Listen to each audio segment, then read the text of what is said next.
The marble pillars of the grand court echoed with the harsh, mocking laughter of the high nobility. Queen Catherine stood perfectly still in the center of the rotunda, her posture flawless despite the weight of 100 accusing gazes. At the top of the dais sat King Alastair, his crown gleaming under the torchlight, his face twisted into an expression of cold, arrogant triumph. "You are stripped of your title, Catherine of Valenica," Alastair's voice boomed, cutting through the murmurs of the court. "A kingdom as vast and powerful as ours requires a ruler of iron, not a quiet girl who wastes her days in the dusty archives. You are weak. Too gentle. Too ordinary to sit beside a true monarch." With a dramatic wave of his hand, Alastair signaled the royal guards. They stepped forward, rudely tearing the silver tiara from Catherine's dark curls and unpinning the royal emerald brooch from her shoulder. Her heavy velvet robes were stripped away, leaving her in a simple, unadorned gray travel dress. Finally, the royal chancellor tossed a small leather pouch to her feet. It landed on the stone floor with a pathetic, hollow clink. "Your entire dowry is forfeit to the crown for your failure to provide a strong lineage," Alastair declared coldly. "Take those 50 silver coins and begone. You are banished beyond the borders of Valenica. If you ever return, it will be treated as an act of treason." The nobles watched, leaning forward in their velvet seats, waiting for the tears. They expected her to drop to her knees. They expected her to beg for mercy, to scream her innocence, or to plead for a smaller estate on the coast. But Catherine did not flinch. She slowly bent down, her delicate fingers wrapping around the small leather pouch. She straightened her spine, looking directly into the eyes of the man she had called her husband for 3 years. There was no anger in her emerald eyes. There was no grief. Instead, a small, knowing smile touched her lips. Without uttering a single word, she turned her back on the throne. The court parted for her in complete silence, the mocking laughter dying down as her quiet, unbothered footsteps echoed out of the grand doors. They thought they were witnessing her absolute downfall. What they didn't know was that while Alastair had been obsessing over military parades and territorial wars, Catherine had spent her sleepless nights in the palace vaults studying the real levers of continental power. She knew every broken tax code, every underutilized river basin, and every struggling trade route that the crown ignored. She knew that armies required gold and crowns required grain, and Valenica was bleeding both. As the heavy iron gates of the capital slammed shut behind her, Catherine looked out at the muddy, neglected road leading to the forgotten borderlands. She loosened the drawstrings of the coin pouch, counting the 50 pieces of silver. 50 coins to buy a kingdom, Catherine whispered to the open air, her smile widening. More than enough. The ultimate betrayal has been set in motion. Alastair thinks he just discarded a weak, helpless girl, but he has actually unleashed the most dangerous financial mind on the continent into the wild. The border village of Oakhaven was exactly as the crown had left it. Forgotten, decaying, and teetering on the edge of bankruptcy. Its fields were choked with weeds, its single watermill stood broken for years, and the villagers traded in barter because the crown's tax collectors had stripped them of every coin years ago. Catherine arrived on foot, wearing a hooded cloak that masked her identity. She did not seek out the village headman or the local baron. He went straight to the fields. She spent her first 5 silver coins on a sack of high-yield flax seeds and a small cache of iron farming tools from a passing merchant caravan. She spent another 10 coins to hire 3 local widows who knew the soil better than any royal agronomist. For the first month they worked in the mud. Catherine was no longer a queen. She was a manager, a strategist, and a worker. She didn't just teach them to plant, she taught them to organize. She split the village into a production collective, ensuring that every family had a stake in the success of the harvest. "The crown wants grain for their war chests," Catherine told the villagers one evening as they sat around a modest fire. "They take your best seeds and leave you the husk.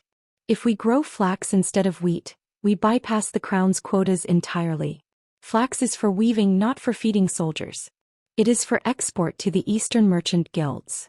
The village was skeptical, but they were also desperate. They followed her plan. By the end of the first season, Oakhaven's fields were a sea of vibrant, blue-flowered flax. Catherine didn't sell the harvest to the local royal bailiffs. Instead, she negotiated a direct contract with a caravan leader from the northern coast, bypassing the state-mandated markets. The payout was staggering. For the first time in a decade, Oakhaven didn't just survive, they thrived.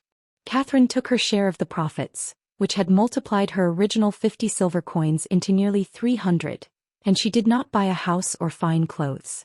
She bought the abandoned, dilapidated watermill.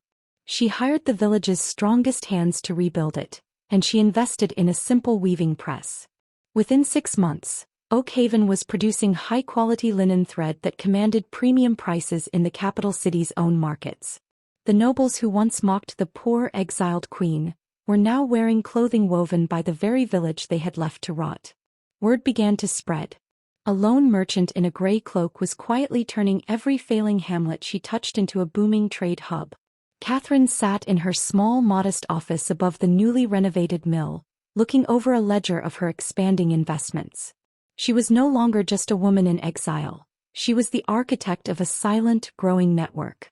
She was systematically drawing the lifeblood of commerce away from the capital and into her own hands.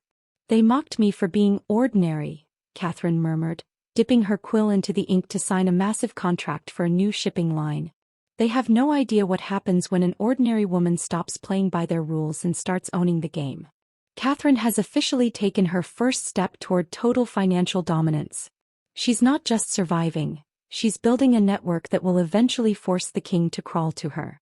4 years after her quiet departure, the borderlands were no longer recognizable as the forgotten margins of Valenica. They had become the heartbeat of continental trade. Catherine sat in a sprawling brick warehouse at the junction of 3 major rivers. Around her, clerks dipped quills into inkwells, logging the arrival of grain barges, timber rafts, and iron shipments. She wore a simple tailored gown of midnight blue linen, woven from the very flax Oakhaven produced, with no crown upon her head, yet every merchant who entered the room bowed with deep, unprompted reverence. "The capital has increased its transit tariffs by another 10%, reported Thomas, a brilliant young accountant Catherine had rescued from a debtor's prison. "King Alastair is trying to fund his Western campaign, but it's backfiring. The merchant caravans are refusing to enter the city gates." "Good," Catherine said, her voice smooth and entirely calm as she reviewed a ledger. "Let them raise the tariffs until the city chokes. Where are the caravans diverting?" "Directly to our river ports, Your Grace," Thomas smiled, a gleam of triumph in his eyes. "They are bypassing the royal roads entirely to use our shipping lanes. We control 80% of the supply lines into the neighboring eastern kingdoms now." While Alastair was wasting thousands of lives and gold coins trying to conquer land by the sword, Catherine had spent the last 48 months conquering the continent by contract. She had systematically established the Silver Dove Guild, a massive interconnected network of merchants, farmers, and banks. She had bought up the debts of struggling barons, leased abandoned silver mines that royal engineers deemed depleted, and introduced crop rotation to villages that had been starving for a decade. She didn't rule by fear or decree, she ruled by mutual prosperity. The people protected her empire because her empire fed their children. Suddenly, the heavy wooden doors of the warehouse swung open. A rugged, battle-scarred man in leather armor stepped inside, his dark eyes instantly locking onto Catherine. It was Tristan, the former commander of the Valenican Royal Guard, who had resigned his post in protest the day Catherine was banished. "The royal treasury is empty, Catherine," Tristan said, walking up to her table, his voice low and heavy with grim satisfaction. "Alastair's western campaign has collapsed. The mercenaries he hired are threatening to sack the outer walls of the capital if they aren't paid by the next full moon. The king is desperate." Catherine looked up from her ledger, a cool, unbothered smile touching her lips. "Did he send the tax collectors to the borderlands again?" "He tried," Tristan replied, a rare smirk breaking through his stern expression. "But the local governors told him there is no coin left for the crown. Every spare piece of silver in the province has been invested in the guild. Alastair has no idea that the money he is begging for is sitting right here in your vaults." Catherine slowly closed the ledger, the heavy thud echoing through the quiet room. She rose to her feet, walking over to the wide window that looked out over the bustling river port. "Let him bleed a little longer, Tristan," Catherine murmured, watching a massive barge loaded with iron ore pull away from the dock. "A man like Alastair doesn't learn when he's losing. He only learns when he has absolutely nothing left to lose but his pride." The tables are turning with absolute freezing precision. Catherine's silent empire has officially outgrown the king's entire domain, and Alistair's kingdom is starving while hers thrives. The winter of the 6th year was the coldest the capital had ever seen, but the true freeze was inside the royal palace. King Alistair paced the floor of his private study, his breathing ragged, his crown sitting crooked on his unwashed hair. The room was stripped of its grandeur. The silver candelabras and gold-threaded tapestries had been melted down weeks ago to pay the palace guards. "What do you mean the loans were denied?" Alistair roared, slamming his fist onto a desk covered in unpaid military bills. The royal chancellor trembled, holding a stack of ink-stamped documents. "The Iron Bank of the East has frozen our credit, Your Majesty. They say Valenica is too high of a risk. When I asked who could underwrite our debt, they gave me a single name. The sovereign of the Silver Dove Guild. Then find this merchant." Alistair shouted. "Buy them off. Threaten them. I am the king of Valenica." "We cannot threaten her, sire," a quiet voice spoke from the shadows. Tristan stepped into the light, his arms crossed over his chest. He no longer wore the royal uniform. He wore the heavy black leather of the guild's elite security force. "The Silver Dove Guild owns the grain silos that feed your army. They own the river barges bringing firewood to this city. If you lift a finger against their sovereign, the city starves by Tuesday." Alistair dropped into his chair, his face pale with sudden, chilling realization. He was a monarch with a grand throne, but he was sitting in a cage of his own making. Every road leading out of his capital was controlled by a ghost. Every piece of bread his subjects ate was taxed by a shadow. "Where is she?" Alistair whispered, his pride finally breaking under the absolute weight of his failure. "Arrange a meeting. I will negotiate. I will give this merchant whatever title they want. Just bring me the gold." "She will not come to you, Alistair," Tristan said, a cold, dangerous smile touching his lips. "If you want to save your crown, you must ride to the borderlands. You must petition her yourself." 2 days later, a disgraced, desperate king rode out of the capital gates with a meager escort, traveling down the neglected, pothole-ridden royal roads. As they crossed into the border territories, the landscape changed entirely. The roads became smooth, cobblestone highways. The villages were bustling with wealthy traders, the children well-fed, the markets overflowing with exotic goods. Alistair looked out the carriage window, his stomach churning. This was the land he had abandoned. This was the place he thought would swallow his discarded wife. The carriage finally pulled up to a massive, sprawling palace of white stone and glass, built at the convergence of the great rivers. It had no battlements, no defensive spikes, and no war banners. It didn't need them. Its walls were protected by the absolute economic dependence of the entire continent. The grand glass doors swung open. Alistair adjusted his fading velvet cloak, stepping into the warmth of the roaring hearths. He expected to see an old, shrewd merchant king or a council of wealthy foreign bankers. Instead, sitting at a simple mahogany desk, reviewing a map of continental shipping routes, was a woman. She wore a dark, elegant gown of seamless linen. Her dark curls were pinned back with a simple silver comb. She wore no crown, no jewels, and no royal insignia. Yet the absolute authority radiating from her presence made Alistair's knees turn to water. Catherine looked up from her ledger, her emerald eyes locking onto his. A small, knowing smile touched her lips. "Welcome to the borderlands, Alistair," Catherine said, her voice smooth, calm, and entirely unbothered. "I believe you are short on your taxes." The absolute freezing power of this confrontation. Alistair is finally face to face with the empire he accidentally created by casting her aside, and Catherine holds every single card. Alistair froze, his hand dropping from his sword hilt as the air left his lungs. The royal chancellor gasped behind him, dropping his leather satchel to the floor. "Catherine," Alistair whispered, stepping forward, his eyes scanning her face as if searching for an illusion. "No, this is a trick. The Silver Dove Guild belongs to a foreign syndicate. You were banished. You had nothing." "I had 50 silver coins, Alistair," Catherine said smoothly, dipping her quill into an inkwell with flawless, unhurried precision. "And I had the one thing you never bothered to cultivate, an understanding of what actually keeps a kingdom alive." She rose from her seat. She didn't use the grand, looming posture of a monarch on a dais. She walked around the desk, her footsteps quiet but commanding, stopping just a few feet from where the king stood trembling. Tristan stepped up behind her, his hand resting casually on his sword hilt, his dark eyes fixed on his former master with absolute contempt. "You thought power was a heavy crown and a loud voice," Catherine continued, her emerald eyes boring into Alistair's. "You spent 6 years marching armies across mud to claim borders that produce nothing. Meanwhile, my guild built the roads your soldiers walked on. We bought the grain that filled their bellies. We minted the very coin you used to pay your mercenaries, until you ran out of it." Alistair fell back a step, looking around the room at the wealthy merchant lords and foreign ambassadors who stood along the walls, all of them looking at him not with fear but with pity. "Catherine, please," Alistair said, his voice cracking, the last remnants of his royal dignity shattering completely. "The capital is on the verge of starvation. The Western lords are preparing to revolt. If you do not underwrite the crown's debt, Valenica will fall by the end of the winter." He slowly dropped to one knee, lowering his head before the woman he had publicly stripped of her dignity 6 years ago.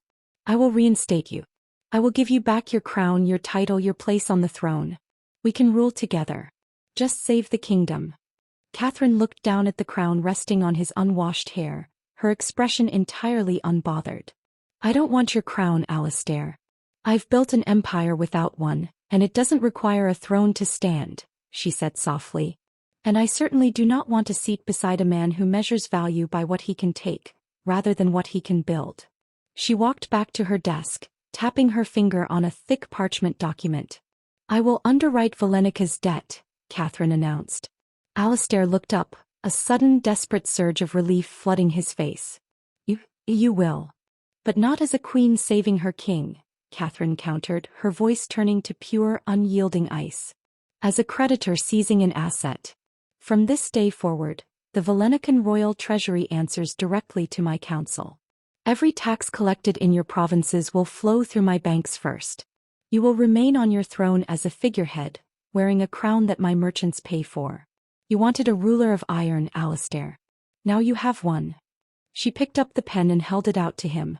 Alistair looked at the contract, realizing that signing it meant the absolute surrender of his sovereignty. But as he looked back at Catherine's calm, resolute eyes, he knew he had no choice. He crawled to the desk, took the pen, and signed away his kingdom to the woman he had underestimated. The absolute, supreme victory of the Silent Queen. Catherine didn't just get revenge. She completely rewrote the rules of power, turning her former husband into a puppet of the very empire she built from his scraps. Thank you all so much for riding along on this intense, brilliant journey of financial retribution. Your incredible energy, likes, and comments are what make this channel a powerhouse every single day. The transition of power was completely bloodless and to the common people, virtually invisible. In the heart of the capital, the markets suddenly flooded with affordable winter grain. The bread lines vanished, coal warehouses reopened, and the mercenaries holding the outer walls quietly disbanded, their pockets heavy with fresh silver coin. The citizens cheered for King Alistair, entirely unaware that their salvation had not come from the royal mint, but from the river barges of the Silver Dove Guild. Inside the palace, however, the reality was devastatingly clear. Alistair sat on his grand obsidian throne, his crown heavy on his brow, looking down at a hall filled with his highest-ranking nobles. But the seats closest to the dais, the ones traditionally reserved for the royal duke, the chancellor, and the high general, were empty. Instead, a simple wooden table had been set up at the base of the steps. Sitting at the table was Thomas, Catherine's chief accountant, flanked by 2 armed guild guards wearing black leather. "The Western tax reports are late," Thomas announced, his voice echoing clearly through the vaulted hall. He didn't look up at the king. His eyes were glued to a massive financial ledger. "If the Duke of Westmere cannot produce the required manifests by tomorrow noon, the guild will freeze his shipping permits for the wine harvest. He will be bankrupt before spring." "You cannot simply freeze a duke's livelihood," Alistair protested from his throne, his voice echoing weakly in the vast room. "He is a peer of the realm." Thomas slowly closed the ledger, looking up with a cool, clinical indifference. "The realm belongs to its creditors, your majesty. Catherine's council has already processed the payments for your palace guard this morning. If you wish to countermand my order, you are welcome to pay them yourself." The entire court fell into a suffocating silence. The proud nobles looked at the floor, their hands twitching over their empty coin purses. They had spent decades treating politics like a game of bloodlines and marriages, only to find themselves completely trapped in a cage made of debt and compound interest. Meanwhile, miles away from the stifling atmosphere of the court, Catherine stood on the balcony of her white stone palace, looking out over the roaring river junction. Tristan stepped out beside her, holding a velvet box. The royal jeweler has finished evaluating the crown assets. Alistair's personal estates on the southern coast have been legally transferred to your agricultural division. We are converting his hunting grounds into vineyards. Good, Catherine said softly, her green eyes reflecting the sparkling sunlight on the water. Hunting grounds only feed a king's vanity. Vineyards will employ 300 families. Tristan looked at her, a deep sense of admiration softening his rugged features. The capital lords are calling you a tyrant in secret, you know. They say you are destroying the ancient traditions of Valenica. Catherine let out a short, quiet laugh, a sound as light as air. Let them call me what they wish. Traditions do not keep a winter from freezing the old, Tristan. Crowns do not put boots on the bare feet of children. Being a sovereign means sitting in a cold room listening to flatterers. They can keep it. I would rather be the shadow that keeps the fire burning. She turned back inside, leaving the crown behind in the dust of history, entirely focused on the vast roaring machine of the empire she had built with her own 2 hands. The absolute chokehold Catherine has on the entire nobility is pure genius. Alistair is sitting on a throne of lies while the silent queen is systematically rebuilding the entire continent from the ground up. The underground chambers of the Duke of Westmere's estate were thick with the scent of expensive tobacco and desperate treason. 5 of the kingdom's oldest noble families sat around a mahogany table, their faces shadowed by the flickering candlelight. We are being systematically erased, the Duke hissed, slamming his signet ring onto the table. A list of numbers. That is what we are to her. My vineyards have been seized, my hunting grounds are being plowed for wheat, and the king is nothing but a decorative puppet. Alistair is weak, the Earl of Eastrom growled. He signed away the kingdom because his palace guards threatened to leave. But we still have our private levies. If we launch a sudden coordinated strike on her river ports, we can burn her warehouses to the ground. Without her supply lines, the silent queen has no power. The nobles murmured in dark agreement. For 6 months, they had secretly pooled their remaining gold to hire a ruthless band of 300 foreign mercenaries. They weren't fighting for a crown. They were fighting to restore a world where bloodlines mattered more than bank ledgers. 2 nights later, under the shroud of a moonless sky, the mercenary force crept toward the outer gates of Oakhaven, the heart of Catherine's shipping empire. They carried torches and oil flasks, their blades blackened to avoid reflection. But as they reached the perimeter of the Grand River docks, the torches of the port didn't flicker out. Instead, a massive wall of fire erupted along the riverbank, blinding the attackers. From the shadows of the warehouses, hundreds of elite guild security forces stepped forward. They didn't carry swords, they carried heavy, repeating crossbows. And standing at the front of the defensive line, his black leather armor gleaming in the firelight, was Tristan. "Drop your weapons," Tristan's voice boomed over the rushing water. "Your employers ran out of gold to pay your retaining fee exactly 3 hours ago." The mercenary captain laughed, raising his blade. "The Duke of Westmere paid us in advance, soldier." "He paid you in drafts from the Royal Bank of Valenica," Tristan replied smoothly, holding up a small parchment, "which was bought out by the Silver Dove Guild at noon today. The accounts you were paid from no longer exist. If you fight tonight, you are fighting for free." The mercenaries froze. They looked at each other, their aggression evaporating instantly at the mention of bad coin. One by one they lowered their weapons. A mercenary only bleeds for gold, and Catherine owned the mint.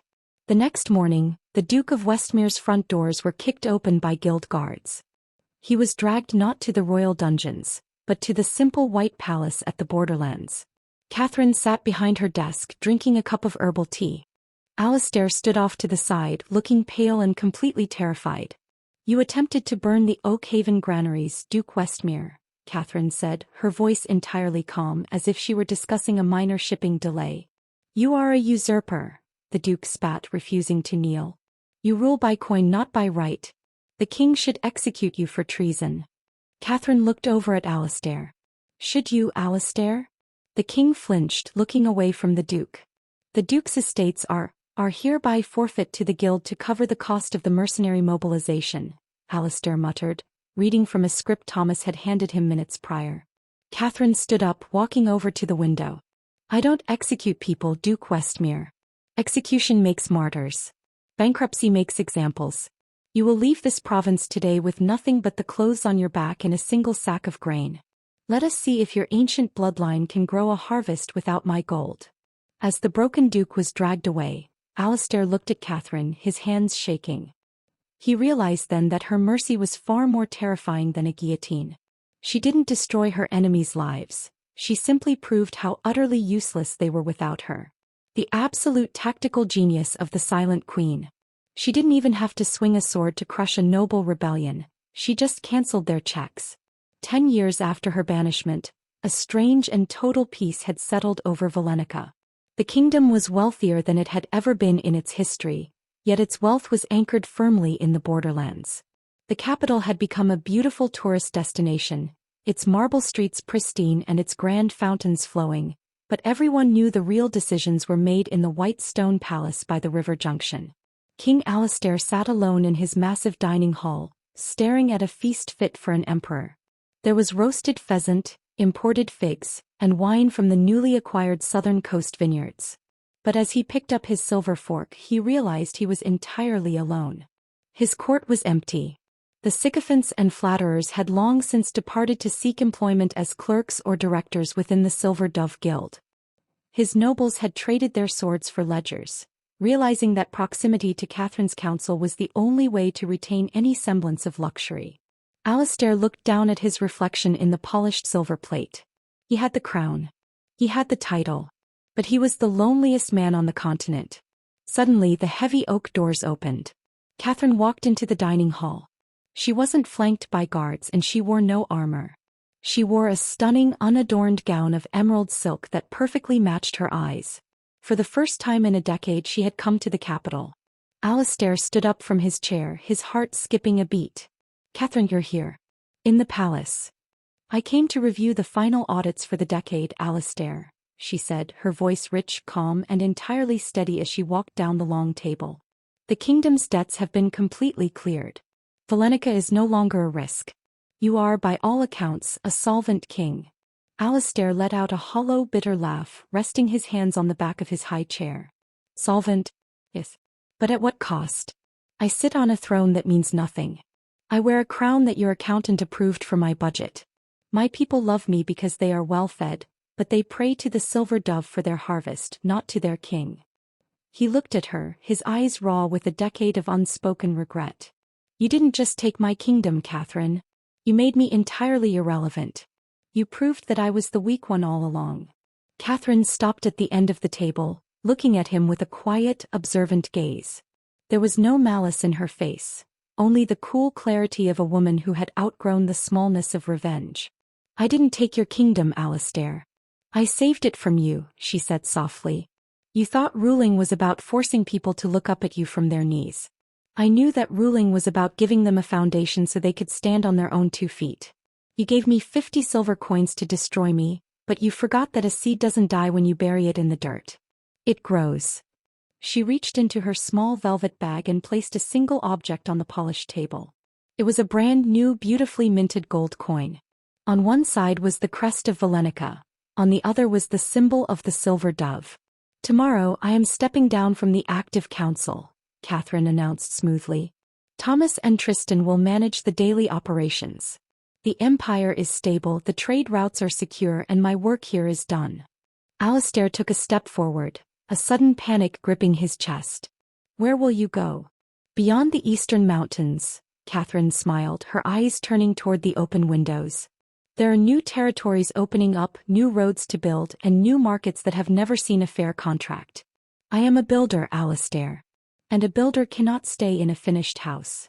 As she turned and walked down the long dining hall, her emerald dress trailing gracefully behind her, Alistair realized the true depth of his mistake. He hadn't just lost a queen. He had lost the only person who could have truly helped him build a legacy that would outlive them both. He was left with his crown, and the heavy, echoing silence of a palace built for one. The absolute emotional weight of this conclusion. Catherine has completely outgrown the very concept of a kingdom, leaving Alistair to rule over a perfect hollow palace while she takes her financial empire into the great unknown. Thank you all so much for riding along on this sweeping, brilliant journey of economic dominance and absolute self-worth. Your incredible energy, likes, and comments are what make this storytelling community the absolute best on the internet. The morning sun broke over the eastern mountain passes, painting the jagged peaks in brilliant strokes of crimson and gold. The air up here was crisp, thin, and tasted of absolute freedom. A massive merchant caravan snaked its way along the freshly paved mountain pass, the first high-altitude trade route connecting Valenica to the untapped resources of the Silk Valleys beyond. At the head of the caravan rode Tristan, his dark eyes scanning the horizon, a look of profound peace on his rugged face. Beside him rode Catherine. She wore a practical heavy riding cloak of charcoal wool over a simple dark green tunic. Her hair was pulled back into a tight no-nonsense braid. She carried no banners, no seals, and no royal crests.